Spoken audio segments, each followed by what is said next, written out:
Jerry and Patty Kowalski have been married for almost 40 years, and many of those years have been spent sharing a common desire to serve the public. It's been said in central Nebraska that neither snow, nor rain, nor heat, nor gloom of night can keep a Kowalski away from their post office. Jerry and Patty are both postmasters and proud of their postal partnership. Thanks, CJ. Jerry Kowalski was a letter carrier for 20 years. But a couple of years ago, he decided to become a postmaster, just like his wife. Well, I think it's unique in a way. We're not the only ones, but we have a chance to exchange ideas or what we're doing in our office and that type of thing. 20 miles away, Patty takes care of customers in Arcadia. Yes, ma'am. You need enough filler stamp. Working for the USPS is in Patty's blood. Her father worked for the Postal Service in Loop City. And what do you get when you combine two hardworking postal workers? Well, in this case, the new postmaster of Lincoln. This building has changed substantially since I started. Carrie credits his mother. She basically said, well, I'll just go give it a try, just go apply. So I did. And 16 years later, he's running the show in the capital city. It turned out to be a great decision, and obviously my mom knows best, so. Oh, we're very proud of him. That's why that's why you send him to college. You want him to succeed. As for why the Kowalskis all enjoy their jobs, there's one common theme. Serving the people. And I still feel like we're all servants. We're a service organization, and we serve the people of the United States. And you know, it does make me proud, and it makes our whole family proud. Well, given the fact that Carrie's brother is a letter carrier in Kearney, and his aunt and uncle also work for the USPS in central Nebraska, if you got mail today, there's a pretty good chance that Kowalski was somehow involved. In fact, Carrie estimates that his proud postal family is responsible for well over 500,000 pieces of mail per day.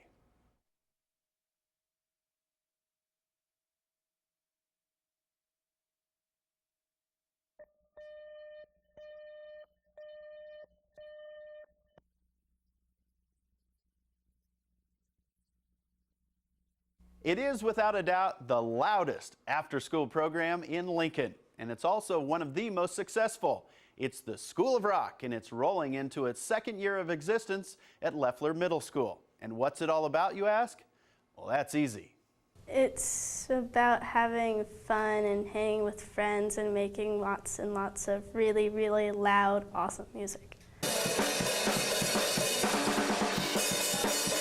It's a relief. It's just hearing everyone else's music and being able to just be sucked into my own.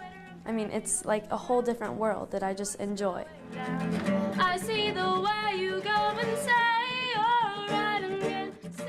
It gets out like my feelings because, you know, I could just get out everything that I'm thinking, that I'm feeling, my problems, my anger, my aggression, my happiness. I'm telling you, it's just like living the dream. You just go have fun after school, and you play music, you rock out, you just let it all loose after school. All the stress is just gone. Of course, unless you have homework. Ouch! Back to the music. It's been great learning how to be in a band and do things that a band does better, like cooperating with each other and making decisions together, writing songs together and everything. This program inspires kids to try and make their rock and roll dreams come true. It's always been my dream to get into the Grammys and all that, like win a Grammy, because that would be a major achievement. We got to do it. You got to practice. I think this is a unique after-school program, and the people that are behind it, that got it started and everything, really care about it, and I think that was a major part of our success. Go from right there. It can be pretty stressful sometimes, but you have fun. And to just experience new things like this, it's amazing. It's so much fun. And since they're having so much fun at Loeffler, there is now also an after-school rock and roll program at Irving Middle School. School of Rock gets a lot of help from Dietz Music House because, as we know, kids can't rock without drums and guitars.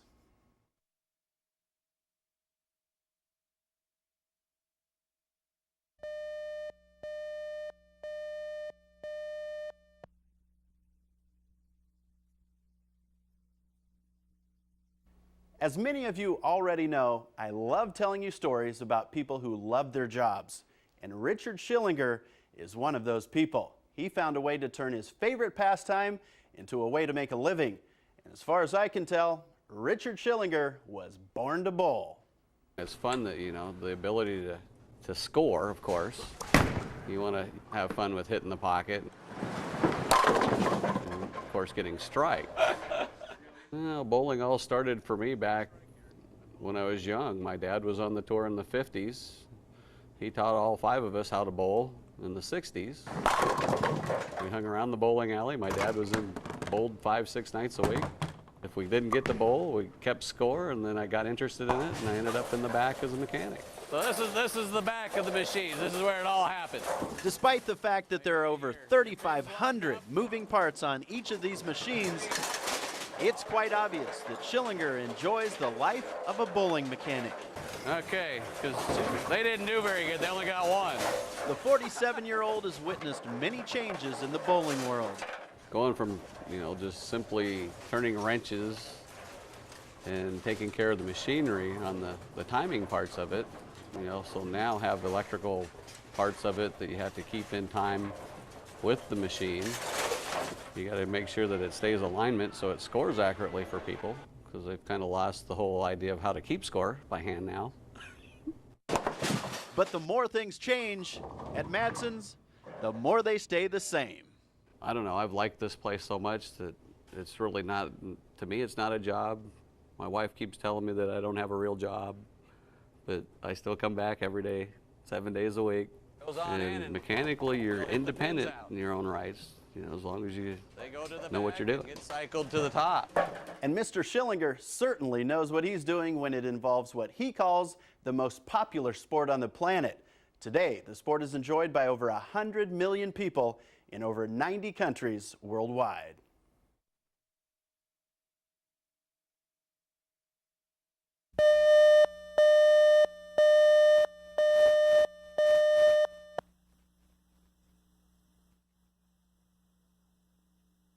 She was born in November of 1893. She's lived in 3 centuries and she's watched 19 U.S. presidents take office. She's Helen Stetter, and she's the 4th oldest human being on the planet.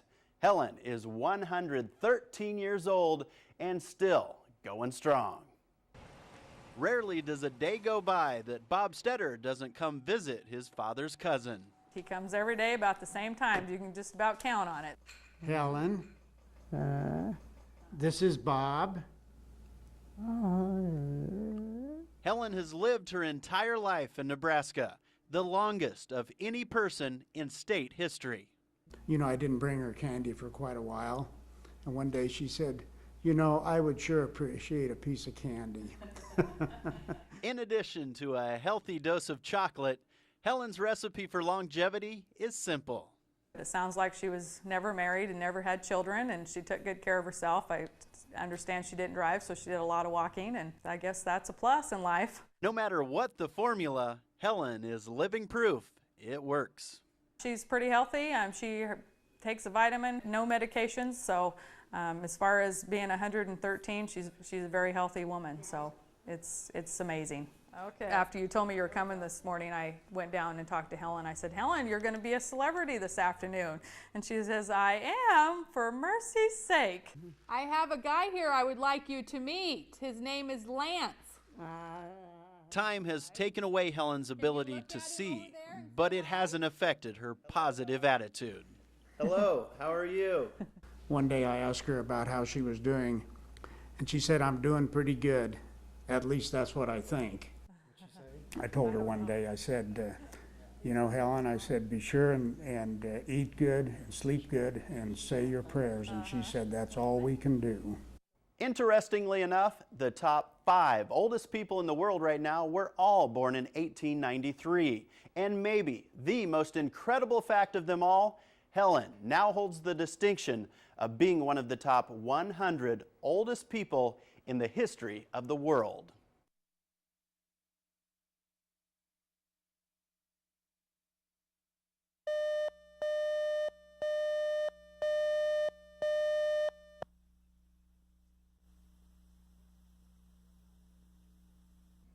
It was July 16th of last year. A wildfire ignited on the northern edge of Valentine.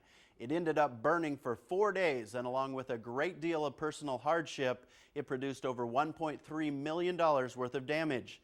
It's taken some time to bounce back, but there are sure signs everywhere.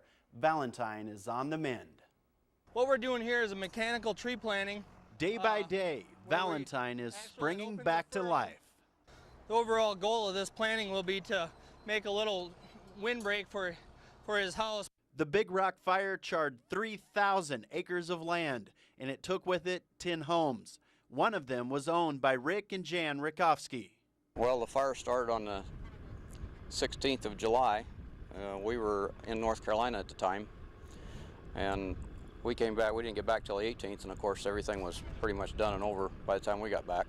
It's been a long journey to rebuild their house and their lives, but Rick's spirit remains strong. It was quite an ordeal, but you know, it's coming back together good, and there are, I guess, a lot worse things that can happen in life than that. We like to plant with a lot of the native species that are native to their area. That's what we have the best success with. This spring, the youth of Valentine gathered together and planted 3,000 new trees. You know, we had 140 middle school kids, 70 high school kids, I think 13 Boy Scouts, Cub Scouts. Seeing all these young individuals give back to their community, and you know, 15, 20 years from now, they can say, hey, I helped do that, you know, start that rebuilding process, and that's what's really unique. Valentine's a wonderful place to live, and everybody has been very, very helpful for us. We had a lot of support, and it's just a wonderful place to live. You know, being able to come out and help them, and you know, this is their future, this is their dreams. You know, what burnt up, you know, they can't change, and now we have an opportunity to help, you know, augment that, and that's what we're here doing. Tomorrow we head back to Cherry County to experience an event ranchers and cattlemen look forward to all year long. It's cattle branding, Sandhill style, and it is a sight to see.